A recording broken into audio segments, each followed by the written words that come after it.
You work hard for your money, right? And you expect that money to work just as hard for you.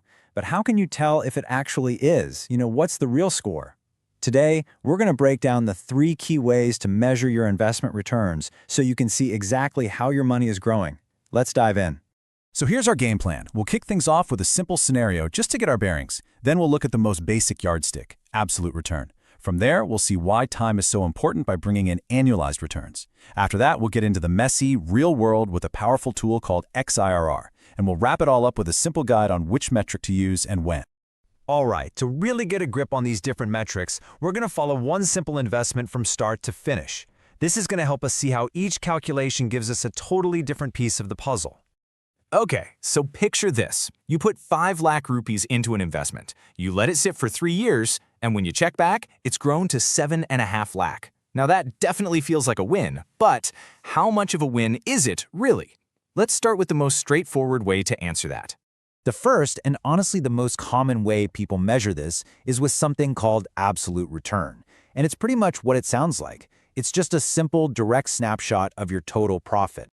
Now, the key phrase to lock onto here is irrespective of the time period. Seriously, absolute return couldn't care less if it took you 1 day or 1 decade to make that profit.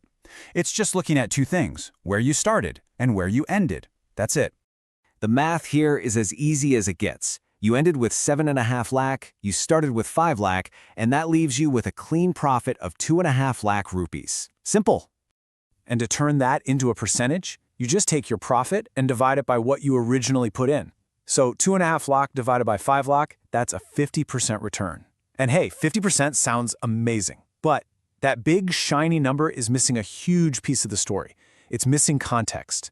And that big, missing piece of context is time. Think about it.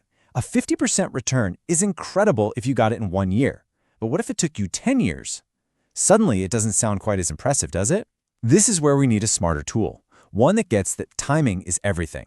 I mean, this says it all, right? Both of these have the exact same 50% absolute return. But your gut immediately tells you that scenario A is way, way better. To really compare them fairly, you have to put them on the same timescale.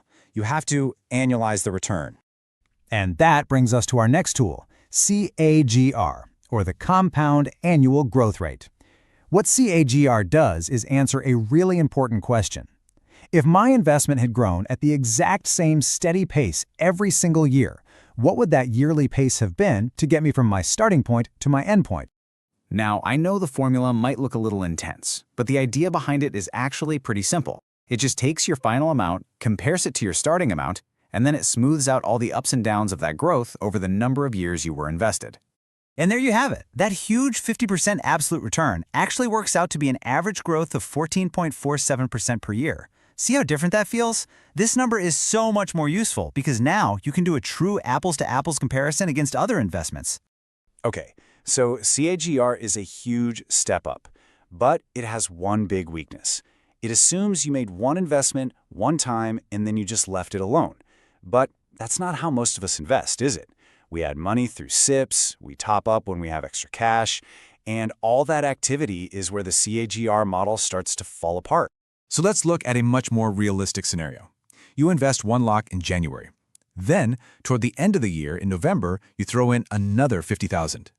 By the end of December, your total investment of 1.5 lakh is now worth 1,80,000. So, what's your annual return now?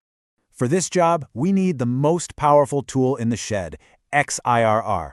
You can think of it like a supercharged version of CAGR that can handle all of your real-world activity, every single deposit, every withdrawal.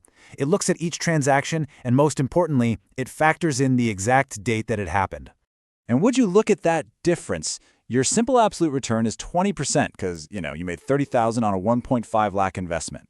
But your XIR is over 41%. So why is it so much higher? Well, because XIR is smart. It knows that second 50,000 was only working for you for about a month. It gives you the proper credit for your performance.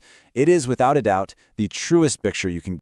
So we've just unpacked 3 really powerful ways to measure your money's growth. But here's the thing, they aren't competing with each other. They're just different tools for different jobs. The real trick is knowing which tool to pull out of the toolbox and when. Honestly, this table is the main takeaway for this whole explainer. Think of it this way. Use absolute return for that quick back-of-the-napkin calculation. Use CAGR when you're comparing two different lump sum investments and you need that apples-to-apples view. But for your actual portfolio, with all its real-world messiness, your SIPs, your top-ups, your withdrawals, XIRR is the only one that tells you the whole truth. Look, when you understand how to properly measure your returns, everything changes. You go from being a passenger in your financial life to being the one in the driver's seat. It gives you the power to see what's working, what isn't, and to make smarter choices. So the only question left is, how are you going to put these tools to work?